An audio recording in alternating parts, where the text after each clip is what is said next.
Hola, ¿qué tal amigos? Bienvenidos a un programa más de Retratos. Hoy tenemos un invitado muy especial y es muy conocido aquí en todo el Cantón de Zarcero. Nos encontramos con el doctor Luis Enrique Blanco Rojas. ¿Cómo está, doctor? Muy bien, muchas gracias por la oportunidad de poder venir a compartir con ustedes y bueno, un honor en realidad poder compartir algo de mis vivencias, que posiblemente son muchas, pero bueno, vamos a ver qué podemos abarcar. Sí, es porque tal vez muchos lo conocemos únicamente así como en la clínica y ese trabajo, pero no sabemos más allá desde el inicio del doctor. Cuéntenos, ¿qué recuerda usted tal vez? Como el tiempo es oro aquí, puede ser unas pocas anécdotas de su niñez. Bueno, la niñez mía tiene mucha cosa que contar. Obviamente yo a estas alturas de la vida, ya a punto de pasar a la tercera edad, difícilmente puedo recordar el detalle de todo, pero bueno, sí puedo recordar muchas de las cosas que mi mamá, que en paz descanse, nos contaba o nos contó o me contó en su momento. Decirles que, bueno, yo fui el primero de una gran familia de 10 hermanos y hermanas. Mi mamá y mi papá tienen historias muy particulares que dieron origen al matrimonio de Carlos Luis Blanco y de Aide Rojas Salas.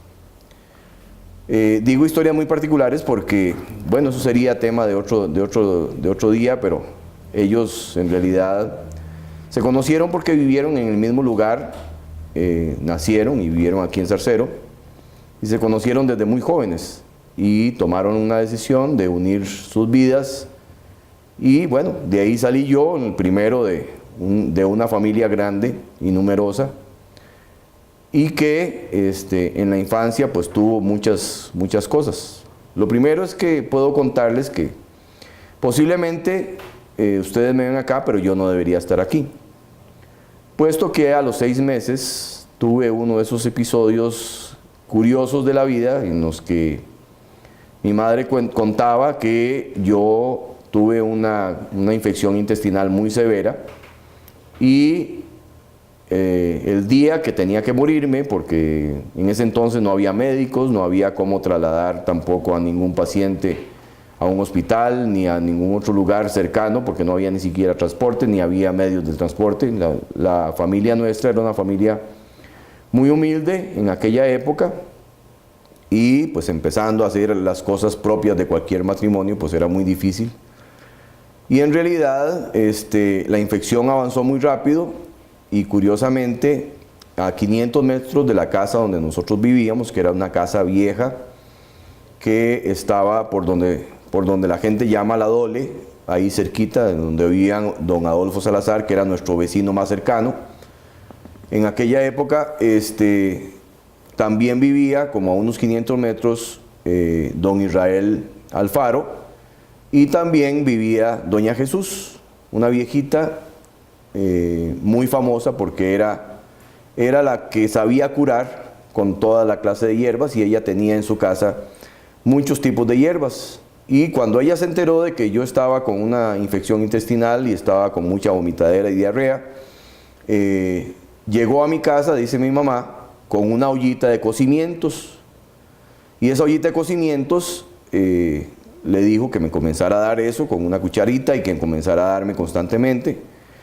Y bueno, en ese entonces no existía ni suero oral, ni existía tampoco los conocimientos que hoy tenemos para saber que la hidratación era la clave, pero bueno, mi mamá, muy atenta a lo que le habían traído, comenzó a darme líquidos, y eso hizo que al día siguiente amaneciera vivo y no muerto como ella lo describía. Ella ya yo daba muy pocos signos de vida a esas horas, con mucha calentura, con mucha vomitadera, con mucha deshidratación.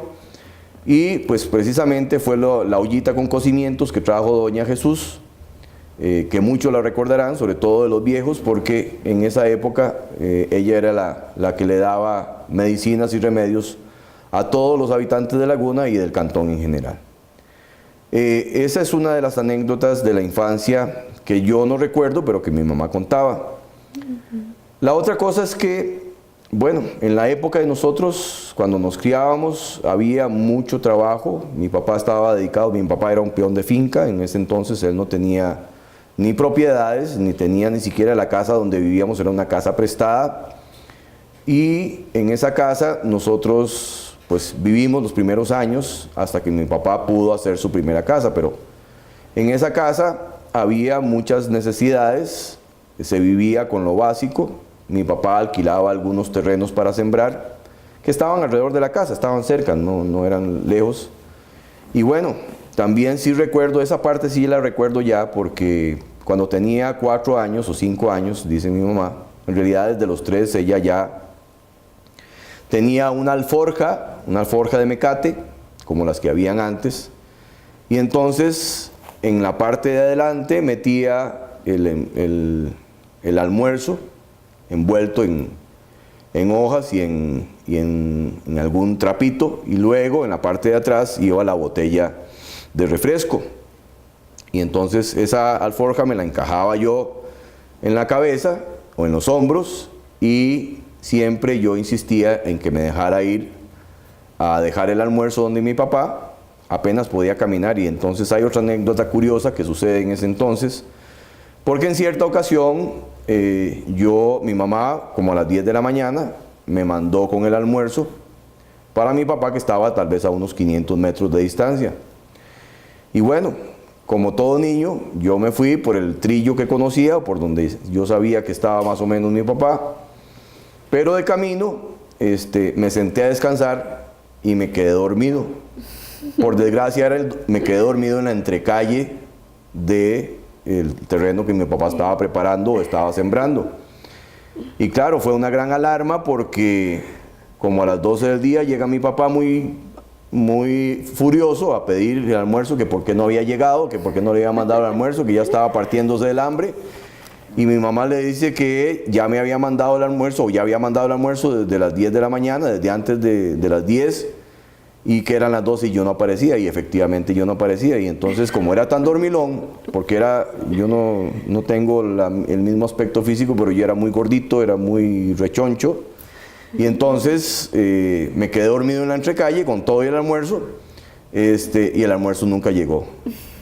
Y claro, se hizo una gran alarma con todos los vecinos, porque efectivamente comenzaron a buscarme y no me encontraban. Hasta que como a las 3 o 4 de la tarde ya se paró todo en el vecindario, y era alarma por todo lado. En ese entonces habían excusados de hueco, que eran los que usábamos para las necesidades fisiológicas, y lamentablemente comenzaron a buscar en cuanto hueco se les ocurría, pensando que yo por alguna razón había caído en alguno de esos huecos, y no aparecía por eso ni contestaba. Pero no, la realidad es que estaba bien dormido en la entrecalle usando la alforja de almohada, y estaba pues muy feliz con el calorcito del mediodía encima, pues bien dormido, hasta que me encontraron a eso como a las 3 o 4 de la tarde. Ya, qué increíble. Bueno, esas son historias de la infancia. También recuerdo, y esto sí son cuestiones curiosas, mi mamá era maestra. Ella terminó los estudios en la normal, pero nunca pudo trabajar. Cuando mi papá le propone matrimonio a mi mamá, él lo primero que le dice: mire, yo no la voy a dejar trabajar. Si usted se casa conmigo es para que viva conmigo, y yo la voy a sostener y le voy a mantener todas sus necesidades, y no la voy a dejar trabajar. ¿Por qué? Porque era muy corriente de la época en que los hombres eran los que trabajaban, las mujeres cuidaban la casa, se llenaban de hijos, como efectivamente sucedió con 10 embarazos que tuvo mi madre. Y la realidad es que ella, aunque era maestra, nunca pudo ejercer. De hecho, ni siquiera mi papá la dejó ir a graduarse a la Normal de Heredia, donde ella estuvo estudiando los últimos 3 años. Porque era 3 años lo que duraba la carrera en la normal para ser maestro. Pero bueno, ella sí era muy hacendosa, era una mujer especial. Hasta el día de su muerte pues siguió siendo una mujer muy especial, muy valiente, muy trabajadora. No dejó un solo día de trabajar de toda su vida. Y pues efectivamente ella se dedicó a cuidar la casa y los hijos y a atender el maridillo. Pero bueno, era muy de la época que eso fuera así. Exactamente. Curiosamente, yo caigo a la escuela o entro a la escuela. En ese entonces no había kinder, ni pre-kinder, ni nada de las cosas que hoy en día tenemos, pero llego a la escuela también por casualidad. Resulta que en la escuela de Laguna solo había un maestro, una maestra en ese entonces. Todos recordarán de grata memoria a doña Frigia Barquero, que era la maestra de la época en que yo entré a la escuela. Y se necesitaba crear un nuevo código de maestro, y entonces lo que hicieron fue rejuntar a todos los niños. Dentro de esos aparecimos algunos que teníamos 5 años y medio, 5 años y 8 meses más o menos.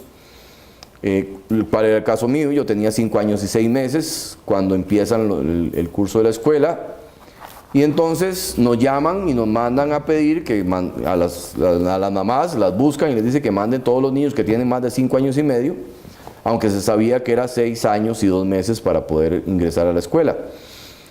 A mí me piden que vaya por unos días. Sin embargo, yo vivía muy largo de la escuela, vivía a más de 1 kilómetro de la escuela, y entonces siempre el peligro en la carretera y siempre el peligro de viajar uno pequeñillo de 5 años solo por la carretera, pues creaba una situación de mucho estrés para mis padres, porque tenían que mandarme solo. Me acompañaron nada más la primera y la segunda vez, y después ya me tocaba, una vez que me enseñaron por dónde tenía que caminar hacia la escuela, pues tenía que seguir ese trillo exclusivamente sin tomar la carretera, porque el peligro, aunque en ese entonces los carros eran cada muerte de obispo, pero sí había vehículos y sí había otro tipo de problemas en la carretera. Entonces había que caminar por la orilla de la carretera sin meterse en la carretera.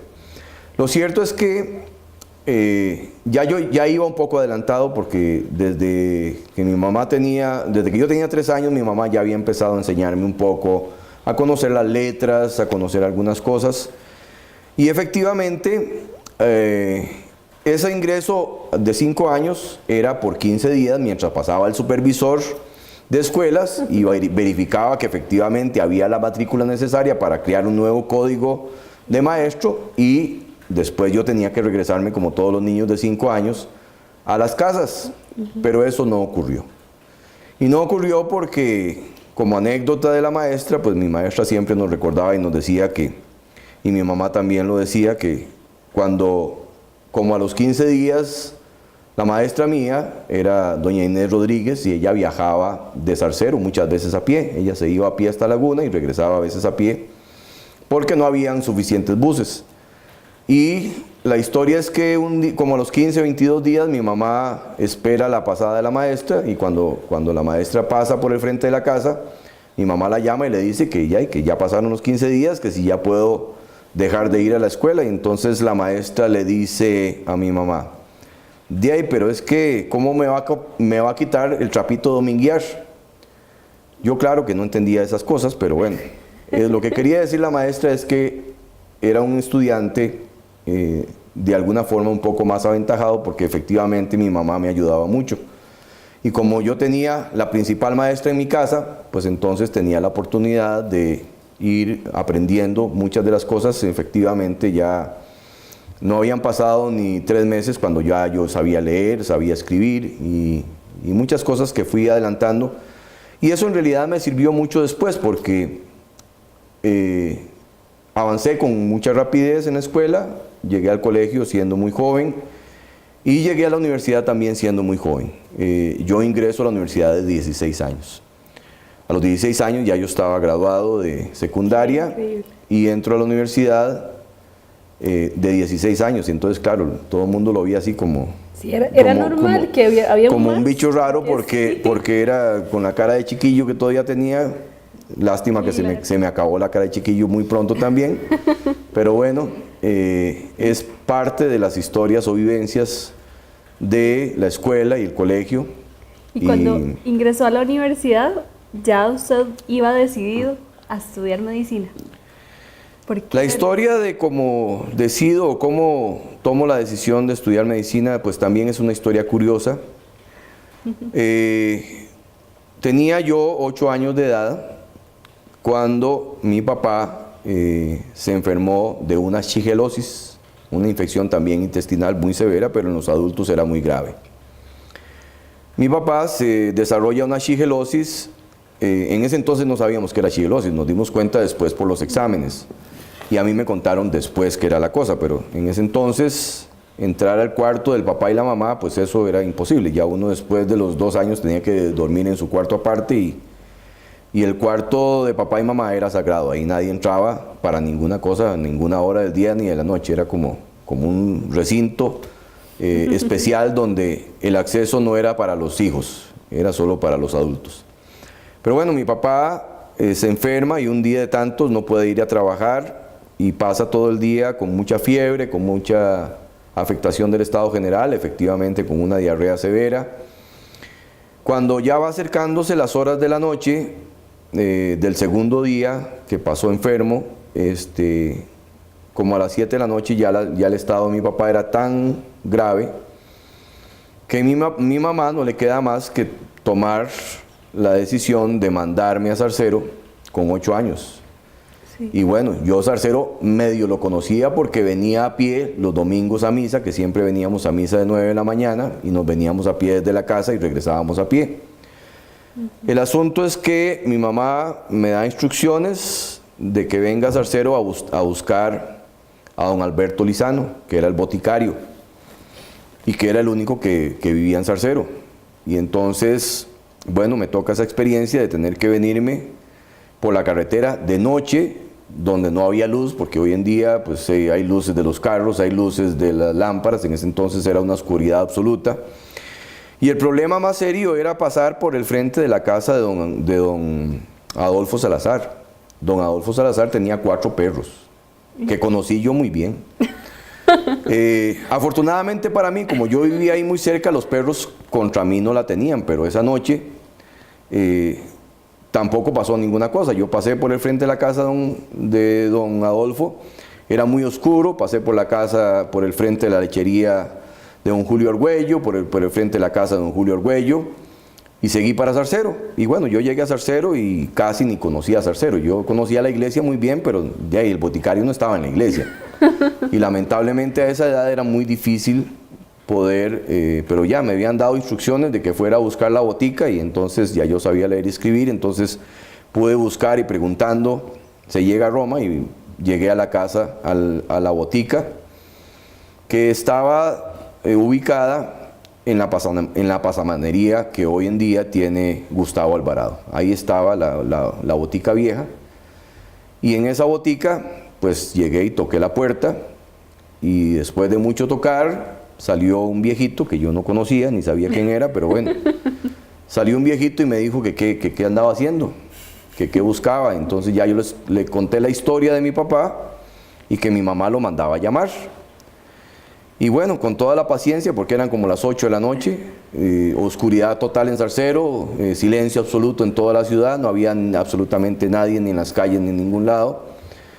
Don Alberto me manda adelante, ya yo le dije que nosotros vivíamos por donde don Adolfo Salazar, entonces él ya más o menos se ubicó donde vivíamos y me dijo que me viniera a pie. Yo me vine para la casa, llegué a la casa, le conté a mi mamá que don Alberto había dicho que me fuera, que ahorita llegaba.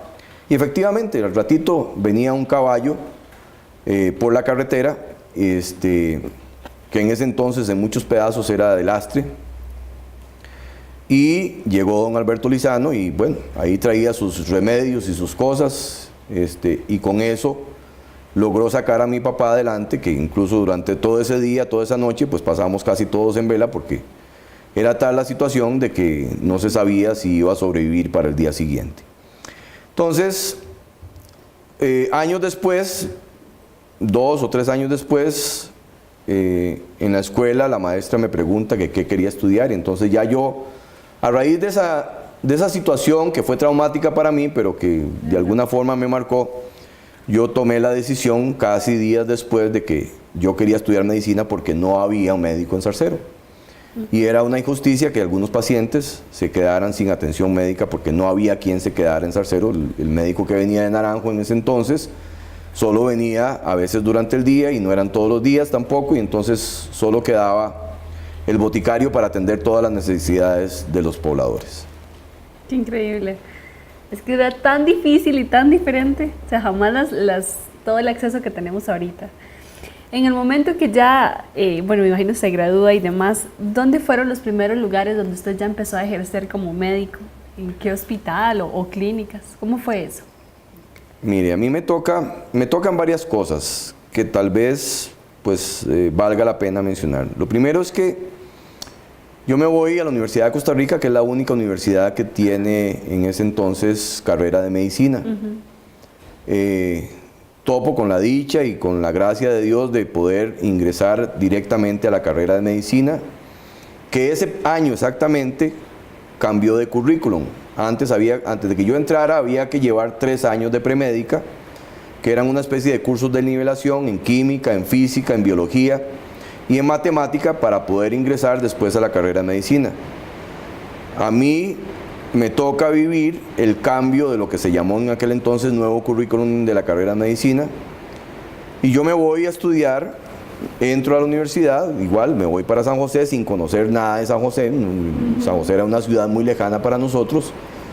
Yo en realidad había ido tal vez una vez en mi vida en autobús y era nada más ir a San José y devolverse de San José sin ir a ningún lado.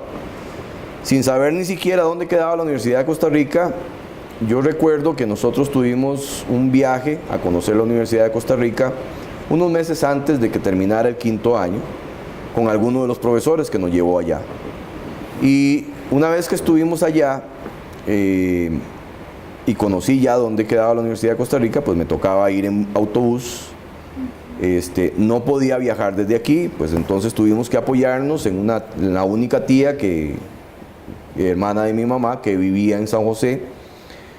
Y bueno, también con unas condiciones muy limitadas y con unas condiciones muy difíciles en ese entonces, porque yo salgo del colegio en el año 76 y en el año 77 empieza la famosa depresión mundial que afectó mucho a Costa Rica y que en ese entonces se dio por llamar, en el año 78 ingresa Rodrigo Carazo al gobierno, y acuérdense que la crisis se llamó el desgobierno de Carazo por la crisis económica en la que el dólar, que estaba costando 7 colones con 60, pasó en un solo año de 7 colones por 60 a una devaluación hasta 80 colones por dólar.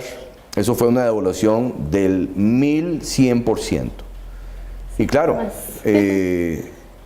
también empezaron los problemas de abastecimiento de alimentos, no había insumos para trabajar, las compañías no tenían los dólares para poder comprar las cosas y 1000 cosas que estaban pasando en el país. Entonces yo entro a la universidad en un momento de crisis mundial y de crisis nacional.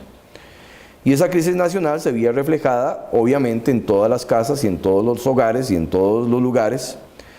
Claro que para esa época mi papá ya estaba un poco más estable desde el punto de vista económico, ya había podido comprar una casita donde vivíamos, ya había podido hacer la casa, porque la casa la tuvo que hacer él mismo, él no pudo pagarle a ningún constructor para que la hiciera, sino que le pidió ayuda a mi tío Eduardo, y entre él y con la ayuda de otro peón hicieron la casita original en la que nosotros empezamos a vivir. Era una casita pequeña, muy humilde, que tuvo que irse criando conforme la familia se criaba. Lo que se hacían eran agregados y agregados y agregados, y se agregaban cuartos pues casi cada año. Pero bueno, la vida era así en ese entonces, una vida muy limitada. Para resumir un poco, yo me voy a la universidad a estudiar medicina. No conocía nada de San José, pero ya mis papás estaban aquí, yo estaba allá, y me toca aprender a vivir en San José sin nada, porque en realidad no tenía ni siquiera el dinero para los pases. Recuerdo como anécdota que cuando yo estaba en la universidad, obviamente un adolescente de 17 años, que uno tiene toda el hambre del mundo, porque no cómase lo que se coma, pues no logra saciarse. Sí. Pasaba muchas necesidades porque lo que yo tenía para gastar cada día eran 50 céntimos, o sea, 4 reales de aquella época. Con 50 céntimos me alcanzaba para comprarme, gastar una peseta en pases que era lo que se gastaba en ese entonces, los pases de autobús para llegar hasta la universidad y regresar, costaban 10 céntimos cada uno, entonces siempre me quedaban, de día por medio, me quedaban como 25 céntimos extra, y con esos 25 céntimos me compraba una empanada y un sirope, igual que como comprábamos en nuestra infancia en la pulpería y cantina de Vico Salas, los mismos tosteles y los mismos, cuando estábamos en la escuela era un tostel y un sirope, y con eso lograba avanzar, digamos, el día para pasar un poquito sin hambre. Pero sí recuerdo la anécdota porque pasaba muchas necesidades. Mi papá no tenía dinero, mi mamá no tenía dinero. La historia de por qué mi papá se queda sin dinero es una historia larga que podríamos otro día comentar, porque es una historia muy particular de la época en que nuestros abuelos eran los que tomaban las decisiones sobre quién se casaba con quién, y la mano se le pedía al papá y no a la novia. Entonces,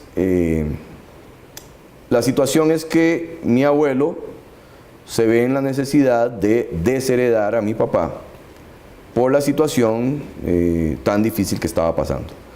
Entonces, mi papá no tenía dinero, mi mamá tampoco, aunque ella trabajaba mucho. Ella tenía la ventaja de que había aprendido a coser ropa de toda clase, entonces ella trabajaba mucho, vendía natilla de la casa, vendía queso y arreglaba ropa y hacía ropa nueva para la gente de la época. Entonces ahí se rejuntaban unos cinquitos y con eso yo me podía ir. No podía venir todas las semanas, ni siquiera cada 15 días. Yo podía venir más o menos entre cada mes y medio, porque ni siquiera para los pases tenía. Pero bueno, yo ingreso a la Universidad de Costa Rica, me comienza a ir bien, pero para el segundo año la situación empeora en cuanto a la crisis económica nacional, y obviamente para todos los agricultores no era una excepción. Y mi papá me tiene que decir que no puede ayudarme con la carrera de medicina. De hecho, él no me autorizó seguir estudiando. Y bueno, entramos en una situación de un conflicto muy, muy serio, porque me toca a mí tomar la decisión de si sigo estudiando o me quedo con mi papá ayudándole en la agricultura para tratar de sacar adelante, como me dijo mi papá en esa época. No, yo a usted lo necesito aquí para que me ayude a sembrar y a poder cultivar algo para poder mantener todo este montón de panzoncitos que están aquí criándose. Ya para ese entonces yo tenía 7 hermanos y hermanas, entre hermanos y hermanas, y ya todos comíamos, todos teníamos necesidades y todos estábamos en una situación muy crítica. Y pues bueno, me tocó tomar una decisión muy difícil, que es que recuerdo muy bien, porque mi papá, el día que yo me iba a ir a matricular en la Universidad de Costa Rica, el día que tocaba la matrícula, que era más o menos como el 15 de febrero, yo me levanto muy temprano, tenía que coger la cazadora de la lechera. Esa cazadora salía a las 5 pasaba a las 5 de la mañana por mi casa. Y entonces yo me levanto muy temprano, me preparo, me alisto, he hecho 4 chuicas que tenía en una bolsilla, en un bolsillo, y me preparo para irme para la universidad. Y cuando iba a salir de la casa, mi papá estaba parado en la puerta principal y me dice: ¿para dónde va? Y para la universidad, tengo que ir a matricular. No, señor, vaya, se cambia la ropa, porque usted tiene que ir a atender la finca y atender la lechería, que ya que para ese entonces teníamos los primeros animalitos. Y bueno, hicimos una pequeña discusión. Tuve la suerte de que ya se oía, ya yo había escuchado la pitoreta del bus, que siempre la sonaba cuando llegaba al centro de Laguna, y yo lograba escucharla desde mi casa. Y bueno, yo le tuve que decir a mi papá con mucho dolor después, porque en ese momento pues simplemente le dije: mire, yo me voy para San José aunque tenga que ir a limpiar zapatos a la Avenida Central. Y bueno, aunque nunca tuve que limpiar zapatos, la verdad es que sí tuve muchas necesidades y tuve que irme a trabajar a San José. Y me fui para San José, y durante 3 meses no regresé a la casa hasta que pude conseguir trabajo y conseguir financiar parte de mis estudios y empezar o continuar mis estudios, ya en ese entonces de segundo año de la universidad, trabajando en San José. Conseguí un trabajo en un taller y conseguí un trabajo en la misma Universidad de Costa Rica como asistente de biblioteca. Y bueno, con eso me fui financiando el segundo año. Ya el resto de los años siempre estuvo la dificultad porque mi papá, cuando iba saliendo de la casa, me advirtió de que se olvidara o me olvidara de que él me iba a financiar la carrera, y efectivamente hasta el último día de la carrera él nunca me financió ni un centavo. Claro, tenía el respaldo de mi mamá, que ella hurgaba un poco entre los pantalones cuando iban para la lavadora y casi siempre se encontraba alguna monedita que guardaba con mucho anhelo para dármela a final de mes cuando yo venía a la casa a que me lavaran la ropa. Qué linda. Como siempre, todas las mamás así. ¿Cuánto tiempo duró la carrera en ese momento? ¿Cuánto duraba?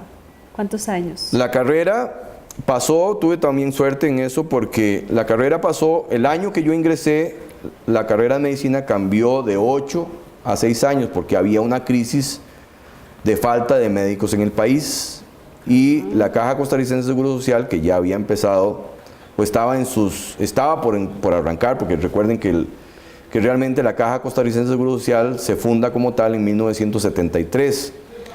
Les dije que yo entré en la universidad en el año 77 y en el 78 es cuando se viene toda esta situación de crisis. Pero la caja entonces tenía un faltante muy grande de médicos para poder atender las necesidades de una población creciente y de una población cada vez más exigente de servicios médicos que en ese entonces no estaban a cargo de la caja. Pero bueno, ya había avanzado un poco, entonces había una crisis de falta de médicos que tuvo la suerte entonces de que había un poco de apertura. Yo no podía estudiar en la Universidad de Costa Rica sin nada de dinero, obviamente. Yo tenía una beca que logré gestionar en ese entonces y tuve éxito con eso, pues que no me daban dinero, pero tampoco yo tenía que pagar las matrículas, que eran muy caras en ese entonces, igual que ahora. Pero bueno, cuando yo cuento estas cosas, a veces me da nostalgia, pero también me pongo a pensar que si la gente de hoy no estudia es porque no quiere. Porque en esa época las necesidades eran mucho más grandes, era mucho más difícil estudiar. Y bueno, a mí me tocó vivir esa experiencia y terminé la carrera en 6 años. En realidad 6 años y medio, de todas las materias que tuve que llevar, solo tuve que repetir una, que por desgracia no la pude completar en el primer año, precisamente por las dificultades económicas y de movilización que tenía. Y eso me hizo atrasarme medio año, entonces yo no me gradué con los compañeros míos, sino que me gradué con un grupo que nos quedamos rezagados y que nos graduamos 6 meses después. Pero bueno, quiso Dios que nos graduáramos en 1983, precisamente nos graduamos en julio, no en diciembre como todo el resto, sino que en julio, y en ese entonces pues había grandes necesidades a nivel del país y me tocó entonces ganar el servicio social porque no tenía como mucha suerte yo, a pesar de que Dios siempre me ha protegido y Dios siempre me ha ayudado con todos los proyectos y cosas que he hecho. Pero bueno, en ese entonces era un destierro ir a Upala a trabajar, pero no, yo lo asumí como un reto y como una gran alegría de ver que ya podía empezar a trabajar y que podía iniciar con mi parte laboral que tanta falta me hacía y que tanto dificultad tenía, porque ni duden que tenía muchísimas deudas al terminar mi carrera de medicina. Bueno, el doctor llega hasta Upala y sabemos que de ahí en adelante hay muchísimo más que contar. Así que por hoy vamos a dejarlo aquí, pero los esperamos para un próximo programa, seguir conociendo más acerca del doctor. Doctor, de verdad hay mucho que contar, ¿verdad? Pues sí, nos queda todavía muchas cosas, porque en realidad he tenido una vida intensa y una vida llena de sorpresas para todo lo que he tenido que hacer. Excelente. Bueno, nos vemos la próxima semana con más de la historia del Dr. Blanco.